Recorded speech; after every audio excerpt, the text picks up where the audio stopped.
Good evening, ladies and gentlemen, and welcome to Let's Talk Automotive episode 10. I've got Peter Viljoen with me again. Peter, welcome. And yes, it's a bit cold and chilly this week, eh? It is.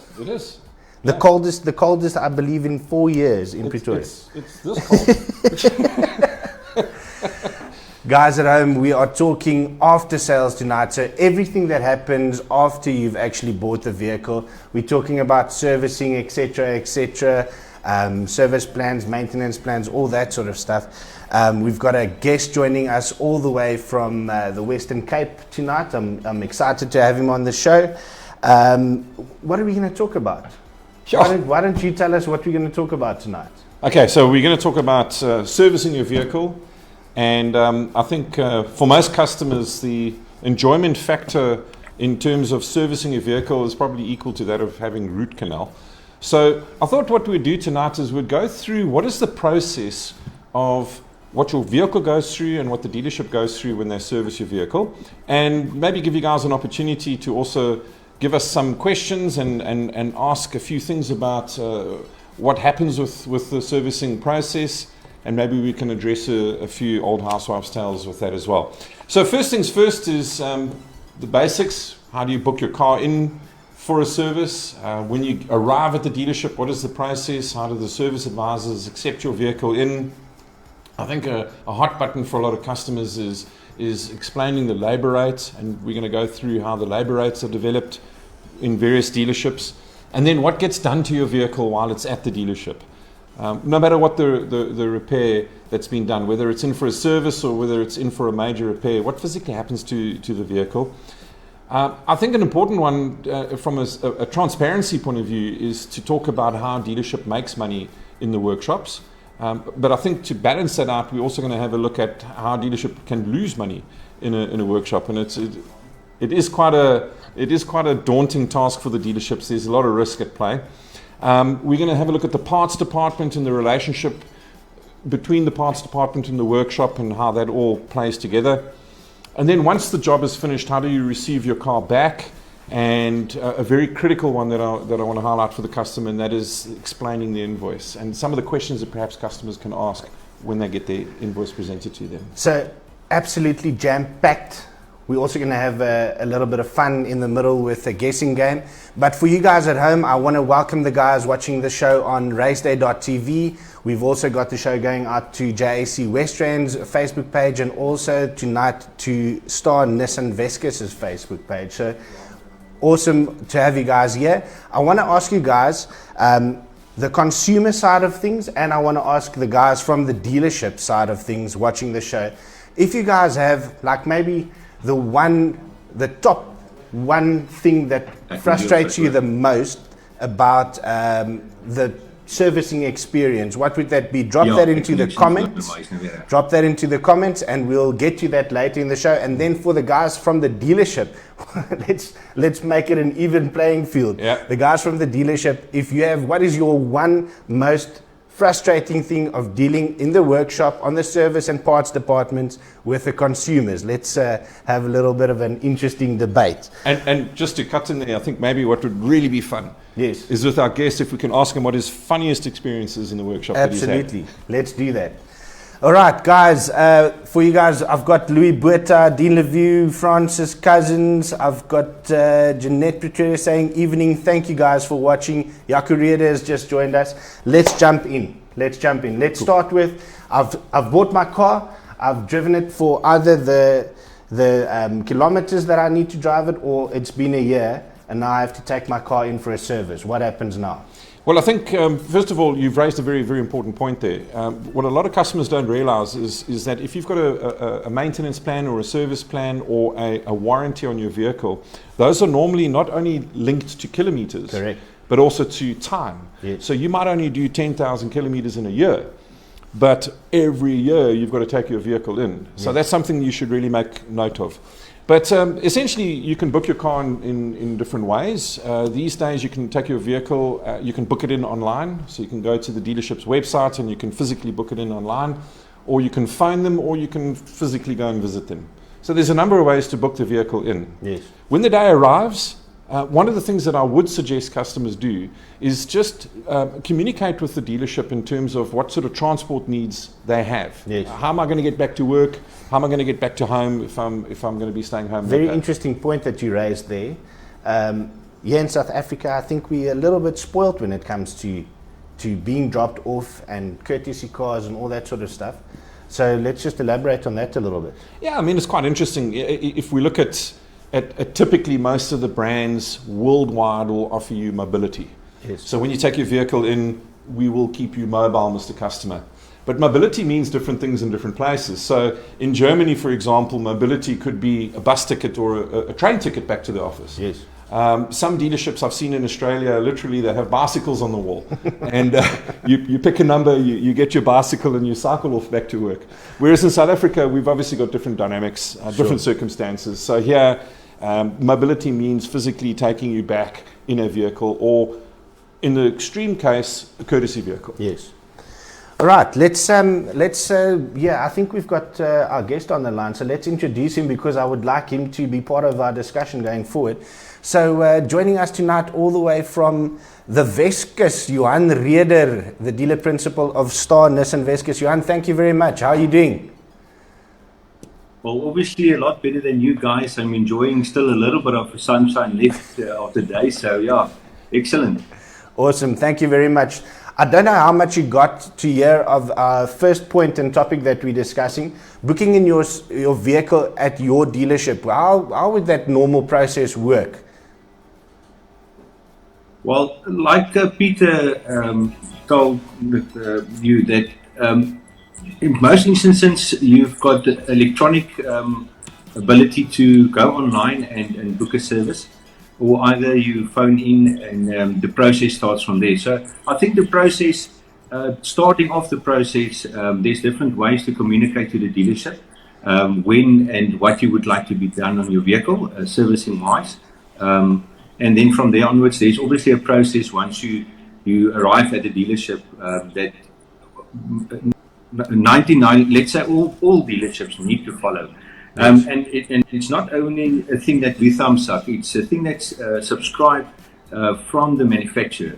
Yes. So I think that's very important to understand that once you go to a dealership, you're supposed to have exactly the same processes. Dependent on the situation or the ability of that dealership. You must remember there's dealerships in mega towns, yes. Cape Town for instance, we're a smaller town dealership. Yeah. And we don't have the facilities that they do have. But we work on more or less the same processes across the board.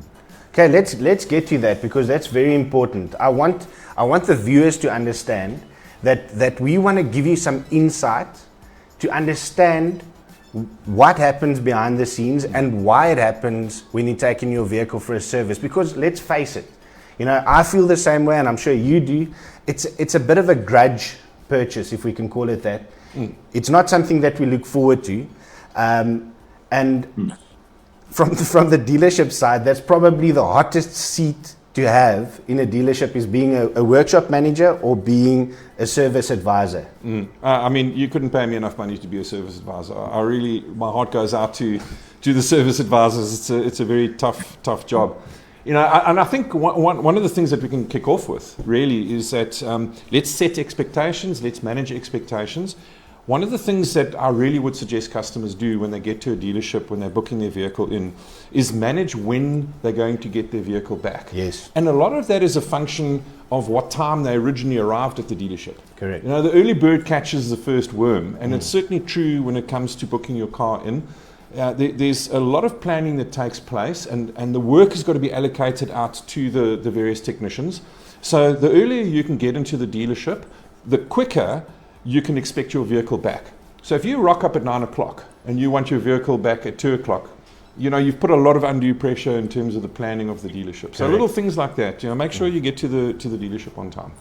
All right, let's move on to our next topic to discuss, and that's labor rate. And this is something that Johan touched on just now, because the charge or the fee that I get charged per hour for somebody to work on my car differs not only, and this is my question, why does the labor rate differ from manufacturer to manufacturer, and then even from in the same dealership or the same brand from town to town? Johan, what do you think about the fact that, you know, I can get my car serviced for cheaper or for more, it's more expensive when I go to the same manufacturer at different locations?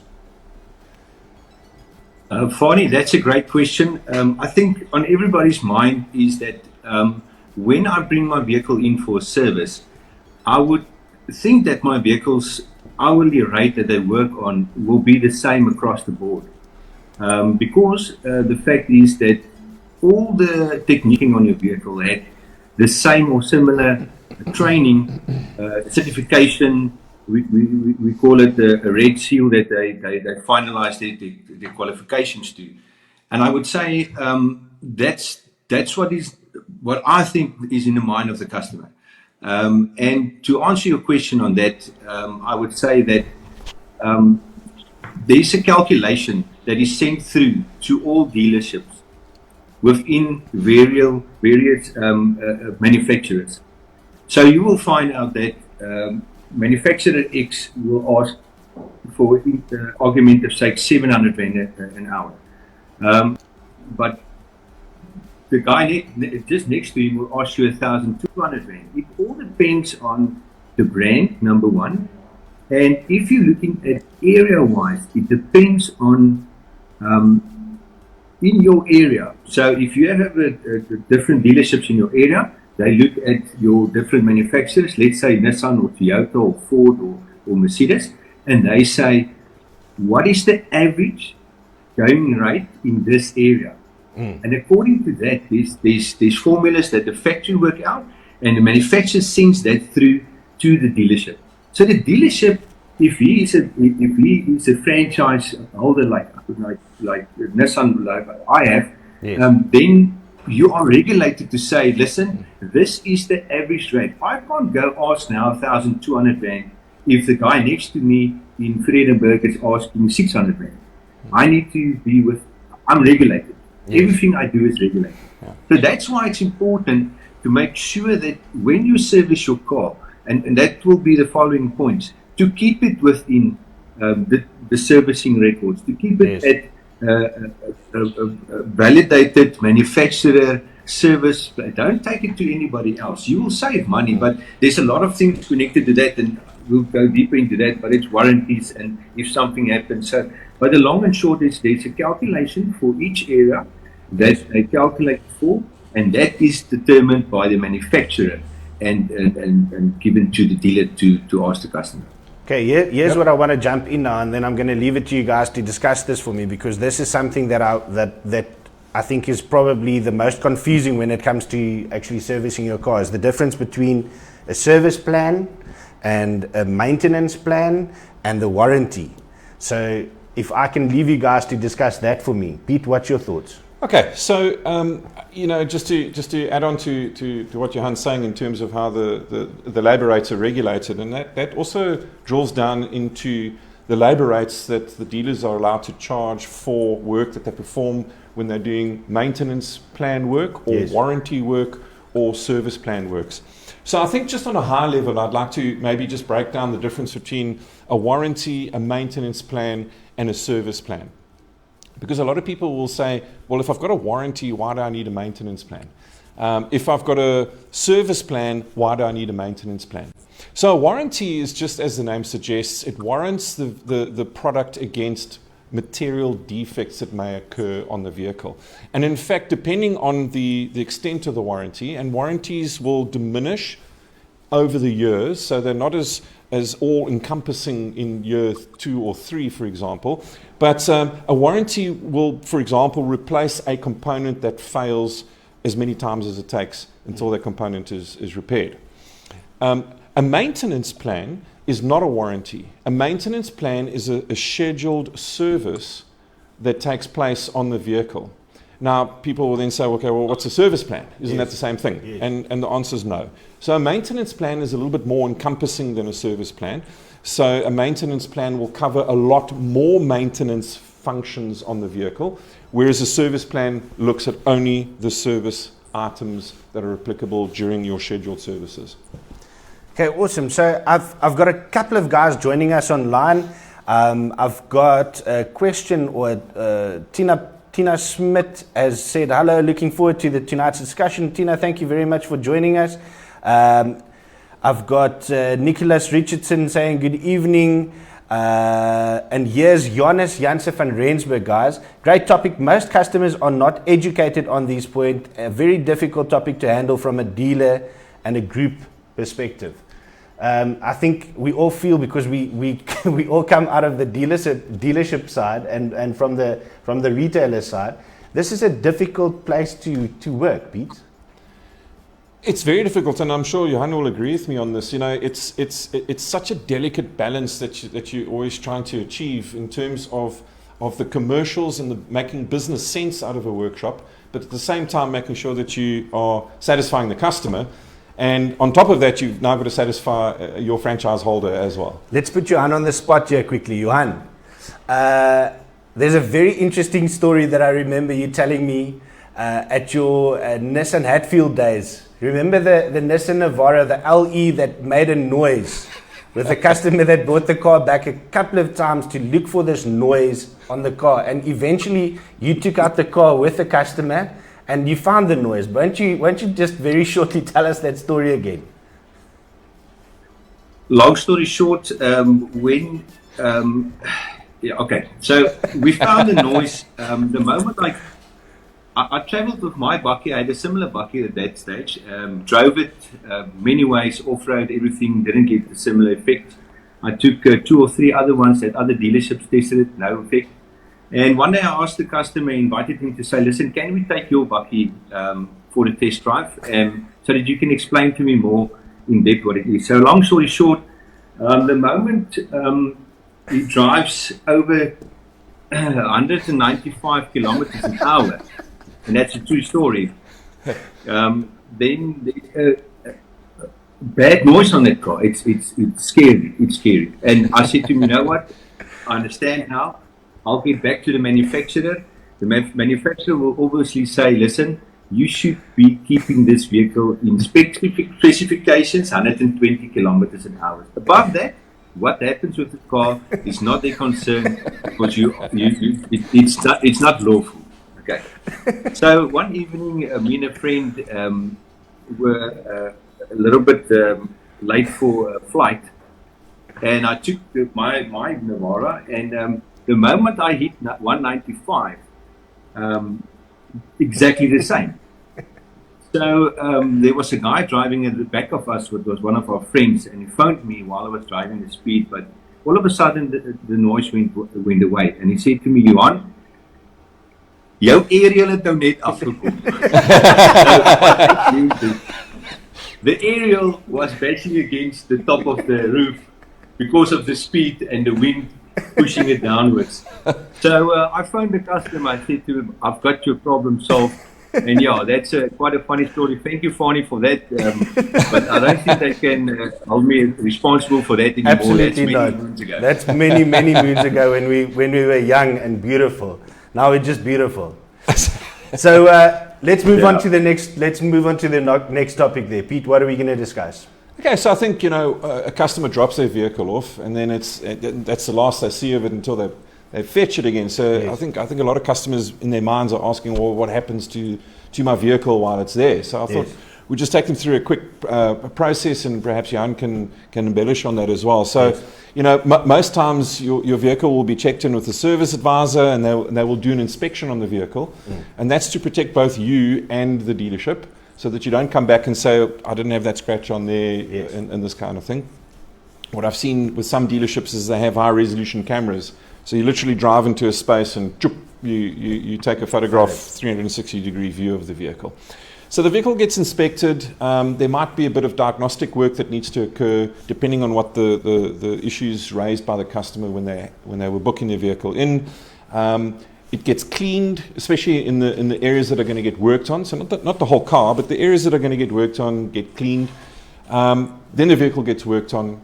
And while the vehicle's getting worked on, the technician is filling out the job card, because this is proof of evidence in terms of the work that he's performing, because that job card becomes the basis for the invoice. They'll hand that job card over to the costing clerk, who then uses what the technician has written down on there. Can I stop you there? I yeah. want to ask Johan a question here quickly. Johan, with regards to the customer's now booked in his car, the car's gone through the process, whether it's a problem on the car or a service or whatever the case is, there's always a quote station, a quote phase. Yeah, phase that Yeah. it goes through. So when the quote gets done, how do you guys feel? I don't know if it works like, is it something that's up for negotiation? Can a customer, when he's received the quote, can he phone somebody and ask you for a better labor rate or a better price or a better whatever the case is? Or is that the set pricing? And you either take it or leave it? Fani, just to answer you on that, there's two options. The one is if your vehicle is within warranty and it's got a service plan or a maintenance plan. The whole process works a little bit different. The booking in and checking off the car, everything is fine. You get a quote system on the vehicle. So basically, physically, the technician goes through the vehicle and he check what needs to be replaced. If it's a regular service, he knows what parts need to replace. Parts gives the service advisor a quotation. They put the labor rate and everything with that, and then they have a quote. So the quote has got two options now. If you are in your service plan or in your maintenance plan, then they will contact the manufacturer's choice of warranty scheduler. Now that meaning that they will, let's make it easy. They will phone the factory and they will say to the factory, listen, we've got 135 service on this vehicle. Let's say 90,000 kilometers within warranty service of this vehicle. This is the pricing, this is the parts that needs to, they get authorization from the factory to go ahead with the work. If and then once they received authorization, then they go ahead with the work. If there's something else wrong on top of the normal servicing, then they will communicate to the customer, and then surely the customer can negotiate about the pricing. You know? That's what most customers don't do. They don't negotiate, meaning that yes, there is things that you need to change in your vehicle that he maybe doesn't want to accept, but there's necessary stuff that he needs to do. But just to the other point, if the customer's vehicle doesn't have a service plan or something, when the quote is done, we provide the customer with a quote, either contact the customer or the customer will wait an era, and then we can negotiate with the customer at any stage. It's like purchasing a vehicle. It's your right to ask for assistance, if it's financial or whatever. And then from there onwards, when we get authorization, then we start the process of physically servicing the vehicle. And I want to add to that. You know, I think that it's critical for customers to understand that dealerships are not empathetic. Yes. You know, Gideon mentioned last week that communication is king. And it's certainly true when it comes to negotiating with issues that you might have on your vehicle. I think the worst strategy that a customer can have is to wait for the work to be done and then try poke holes in the work that was done and then demand free stuff. Rather discuss with the dealership up front what your needs are, what your shortcomings are, what your inabilities are to pay off the work that's done instantly. You'd be very surprised at how negotiable the dealers are. Absolutely. In all these things. Okay, so I think it's time that we have a little bit of fun, because this is all serious and doom and gloom. So Johan Reder and Peter Viljoen, we have a very special lineup for you tonight. We are going to, for the guys watching at home, and you can please play along. Drop your comments if you, and Johannes, this is very, very pertinent to you, this section that we're doing tonight. So hopefully you are watching as well and playing along. Drop your comments, and there's 6 pictures. We zoom in on a car, and you have to guess what car it is. But the game, very, very important, guys. Johan Reder and Peter, you must please shout your name. Don't shout the car, and then I'll give you a chance to give me your answer. What happens if I shout my wife's name? Okay, so tonight's tip that I'm going to give you, and this is the only tip that I'm going to give you. So unfortunately, as soon as you get the first one right, you'll get where we're going. It's all from the same manufacturer. Okay, so the 6 cars are all from the same manufacturer. Okay. Let's go. Here's the first one. What is this? Johan, Johan, talk to me. the 370Z, I'll never miss that. Oh, look at that, well done. Sure. Well done. Johan is 1 up. Let's see, Johannes, are you playing along? Let's see the next one. Oh, Peter, Duke, Nissan Duke. Johan, Okay, so Peter's got his name out. Okay, I'm going to give him the first option. I'm going to give Johan, stand back up because I'm going to be very specific on this one. So what is your answer? I'm saying it's the Nissan Duke. The Nissan Juke. R design. Oh, there you go. Well done. The Nissan Juke R. So it's 1-1. Well done. Johannes has got both right. Johannes is also playing along. He's got both right. Okay, 1 each. Let's see the next one. Johan, Johan. Talk to me, Johan. What are we looking at? oh, that's the Nissan Skyline. That's the R30. No, that's the first one actually. I don't know what R it is, but even if it's a R29, Let's see. Oh, Wow. the GTR. Well done, Johan. I'm going to give it to you. No, you got to give it to him. I thought that was one of the early Buckies. So trust me, I think he deserves that point. Okay, so 2-1 to Johan Reder going halftime, leading 2-1 Johan. Well done. Now that you know that it's all Nissan, let's see. Louis Bueta's got GTR right as well. Oh, Johannes has gone Hakasuka GTR, and I'm believing what he's saying because this is cleared up on his GTRs. All right, let's see the next one. Oh, that Peter, that's the 280. Nissan 280. Peter saying that's the Nissan 280. Yeah, you're 280Z. Yeah. Well done. yeah, that's not. Okay, so it's all tied up at 2 each. Sure, lucky goose. Let's see who's going to There get was the a next. delay in my. Oh, is there a delay? Johan, No, I'm doing... joking. I'm too young for that one. All right, let's see the next one, guys. Johan, that's the newest R34 GTR. Let's see if you're right, Johan. The Nissan GTR, I'm going to give it to him. I know, Well done. Yeah. Okay, so Peter's got a chance to tie it up or lose it all. Let's see. Richard Ritz has just joined us. He just missed the GTR. Let's see. Oh no, listen. Yeah, he's gonna check. He's gonna see it just now. Let's go to the last slide. Let's see who's gonna take this one tonight. No, that's the 300Z. Ooh. 200, Peter, 200. 200Z. Let's. I'm gonna. You're both wrong. You can try again. Oh, that's a Mitsubishi or something. It's definitely It's a a Nissan. I Nissan. promise you. Ooh. Oh, Those Johannes. had similar vehicles. Johannes has given me an answer. Sure. Are you guys giving up? ZX. Yeah, I'm giving up. Oh, are you saying it's a ZX? You know what? Okay, It's so- okay if I lose this one. You can only tie it up. That is a Nissan Wow. R390 GT1. Okay. I'm sorry that I had to throw that in there. It was Sure. a tough one. So tonight goes to Johan Reder with, was it 3 to 2. 3-2. Well Yeah. done, Johan. Well In done. fact, 4 to 2. Let me give him credit. It was 4 to 2. Well done, You Johan. can have a participation award. Yeah. Well done. Thank you guys for joining us online and playing along. Barry also had a 300 ZX. So yeah, that last one was a little bit tough. I've never seen that car before in my life. Sorry that I had to throw it in there. Johan, I'm going to let you go. Thank you very much for joining us tonight. It was nice. You guys down there in the Vescus area, go down to Star Nissan Vescus. They'll sort you out with your Nissan and Datsun needs, and also pre-owned. They've got a very nice pre-owned stand there. Thanks for joining us. Johan, sorry, just say Thanks that for again. having me. Thanks, Peter. Thanks, Johan. It was great Thanks, catching Johan. up. Thanks catching up. Nice, man. Have a good one. Cheers. You did. All right, let's tie this up quickly. Let's move on to the next point. So the car gets worked on.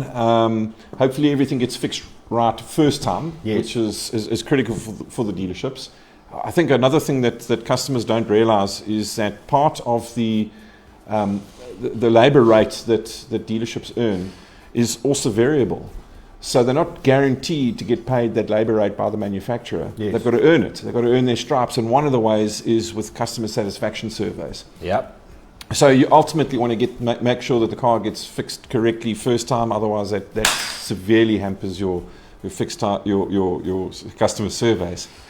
So once the car's finished, then obviously the good workshops will have a quality controller. The quality controller will do a physical test drive on the vehicle and tick off on the job card that the work that was requested is actually has actually physically been done. And from there, then the vehicle goes back to the wash bay and gets washed and now presented back to the customer. All right.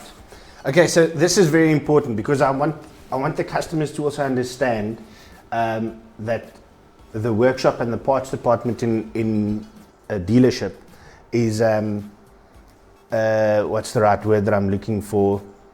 Yeah, it's a profit center. Yeah. So explain to us how a dealership or a workshop actually makes money.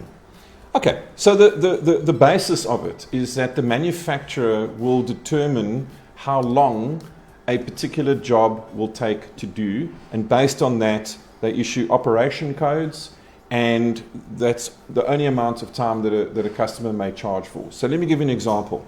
If there's going to be a clutch replaced on the vehicle, the manufacturer will do research on that by taking a whole cross range of different experienced technicians, right from an apprentice through to a 20-year veteran, and they will physically time them on how long it'll take to replace that clutch. Once they've developed these operation codes and the time units that are available to perform certain work, they then fix it. So a clutch might be 4 hours that the dealership can charge for. If the dealership is able to perform that job faster, well, that's great for them. Then they're more efficient. They can still charge the 4 hours, even though they've only worked, let's say, 3 hours on the vehicle. But it works the other way around as well. So if they're not efficient at what they're doing, and they take 6 hours to do the job, they may still only charge the customer 4 hours. So basically, the dealerships in the workshops make their money by being efficient. I hear you. All right. So the flip side of the coin is then where do they lose money? Sure, there's lots of areas where they can lose money. I think the most obvious is that we've discussed they're inefficient. Yes. So they perhaps lack training, or they don't have the right special tools, etc., or their processes are not correct. But there's other ways. So if they don't fix the vehicle correctly the first time, generally the dealership foots the bill to try and repair that vehicle, no matter how many iterations it takes. So we call that workshop comebacks, and that normally gets taken off. There's also goodwill claims. So where a vehicle is out of warranty, or it's just out of warranty, or there's extenuating circumstances that on the one hand the manufacturer is not going to honor a warranty, but the dealership wants to retain that customer, the dealership will in effect pay for that warranty out of their own pocket. Okay. So those are goodwill assistances that the dealership can offer. The big one where dealers can lose a lot of money is on warranty itself, where the manufacturer will come in and they'll do an audit on all the warranty work that's been performed, and there can be circumstances, and it does unfortunately happen often, where from a technical point of view, a technicality, you didn't prepare this job card correctly, or you used the wrong operation codes, or you didn't do this, the manufacturer debits the dealership back, and that can run into millions per year sometimes. So I just want to explain that to the customer or the viewers watching, that the dealership gets paid for the work up front, or as it happened, and then from there, whenever the audit takes place throughout the year, if there was problems, the actual dealer must pay back for whatever problems was found or discrepancies was found. Correct. So it's quite controversial, but it is a reality for dealers, and this is why the administration of the workshop. That's why it's so important. That's why it's so very important, and for the customers also to understand. That's why these guys follow these processes, follow all the paper trails, and make sure that everything is ticked and signed and all that stuff. Even though it's a frustration, the guys must obviously just get through. 100%. I've got another question. So, is it important for me to service at the dealership? Okay, so we're talking out of warranty Yep. or out of service, out of plan. Do I take the car to the dealership or the manufacturer, or do I take it to Jan Pompie's backyard mechanic? Great question. And there's so many ways to answer this. I think the most fundamental one is, the Afrikaners have a good saying, goedkoop is duurkoop. Yes.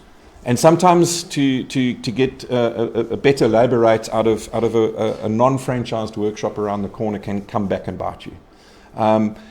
Again, we talk about what consequence is there for the dealership, what accountability is there for the dealership. So that's the first thing. But I've got to say this much. There is legislation that is being promulgated as we speak in terms of right to repair. The right to repair that we've been talking about. And that's going to enable customers to service their vehicles wherever, even if their vehicle's under warranty, and even if the workshop that they go to doesn't even use genuine parts, the warranty will still have to be honoured. Sure.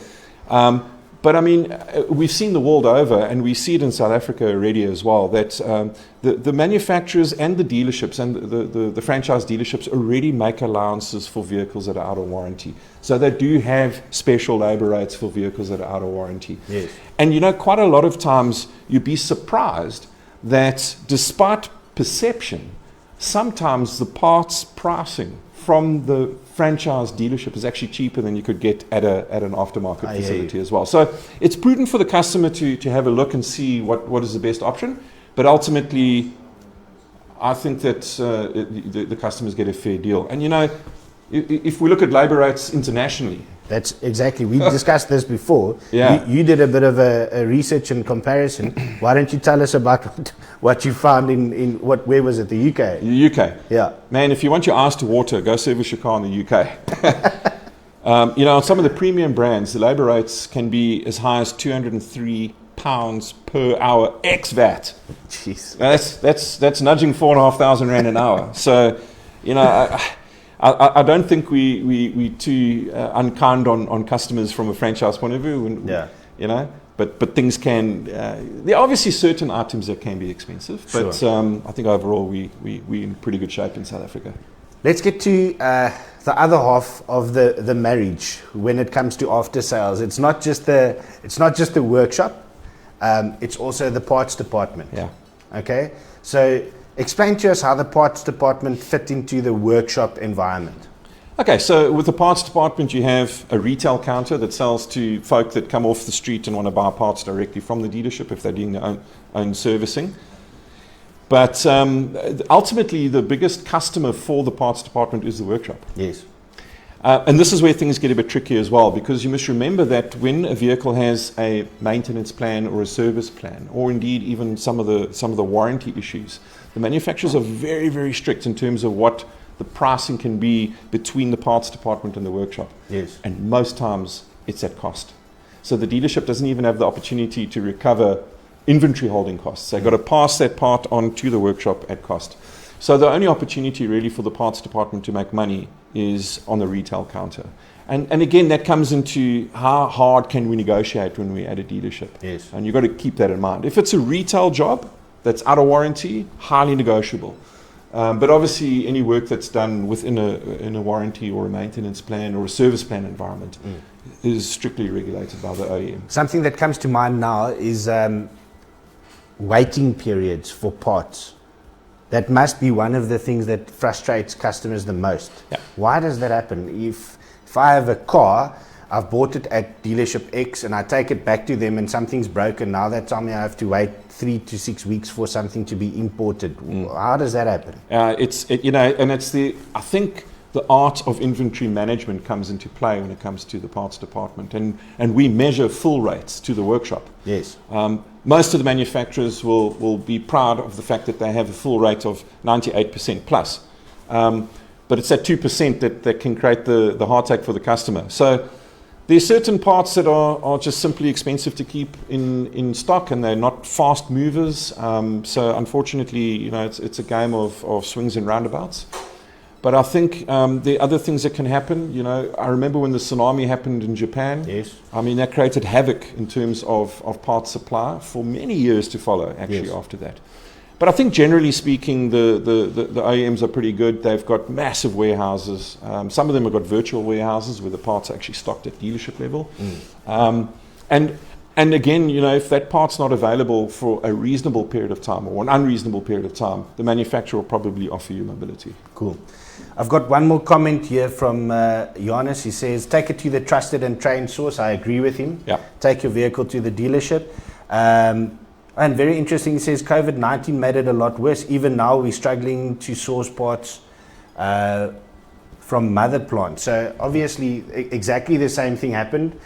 All air travel and freight and all that sort of stuff shut down. And the plants shut down themselves. You know, the plants were physically manufacturing, shut down, you know, and so back orders build up very, very quickly. Okay. So, yeah. Thank you very much for your comments, Johannes. Awesome. I want to wrap up, but I want to skip. We've got so much to talk about, but I want to skip up to receiving your car and explaining the invoice. Or asking to be, you know, told what happened and going through the invoice. Yeah. So, you know, it's the same. I do this when I go to buy my groceries. One of the things I do is I keep a mental count in my head of what I've purchased, and I have a kind of a tally in my mind when I get to the counter. And quite often I'll catch them out and say, hey, but hang on a second, I didn't purchase that, or you've double charged me on that. So I think it's very important for customers to have the same mindset when you get to receiving your invoice. Have a look at what's on the invoice. The good dealers will explain that invoice in good detail to you. Yes. And I want to give an example of a US-based dealer, Carl Sewell. He's a serious operator with Cadillac and Hyundai and Lexus, and he's world-renowned for his customer centricity. And he's got a golden rule in terms of how an invoice is handed over to a customer. So typically, the customer has to be asked 3 questions. Question number 1, were you given a quote? Yes. Very important. So there's no surprises when you get your bill. Second of all, was what we promised to do physically done on the vehicle, and can it be shown in this invoice? And the third one is, did I get value for money? And in fact, if there's a no to any of those questions, then immediately a manager is called so that they can resolve that problem.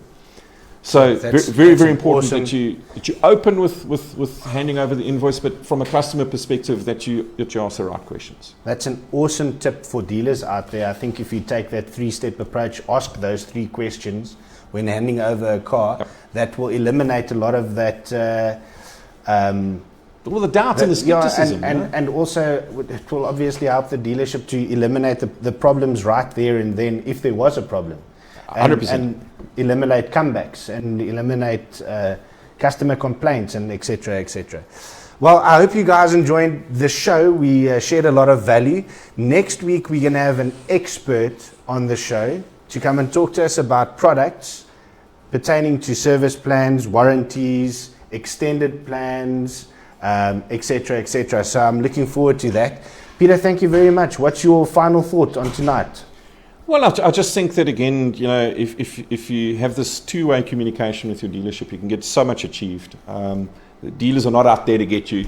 I think that all around the dealers are working very, very hard. Competition is tough. So you're likely going to get a good service and a good deal. Awesome. Thank you very much. All the guys watching the show on raceday.tv, thank you very much for joining us. JAC, Westrand, and Star Nissan Vescas, thank you very much for watching the show with us live. I've got another comment that came in from Mbusi. It says, am I eligible to ask for parts that have been changed at service? Oh, that's a very good question. Can I get the parts that was changed? Absolutely. And in fact, the good dealers should be supplying those parts without even being asked for them. Because it's a proof point. This part was replaced. Yeah. Absolutely. Well done. Great question. Tina, thank you very much for joining us. She says, will you guys be discussing electric vehicles and the feature of electric vehicles in SA? That's a very good topic that we can discuss. It's a great topic. It's something that's actually dear to my heart for the simple reason that I always was worried that by the time I could afford a V8, it would be an electric car, and here we are.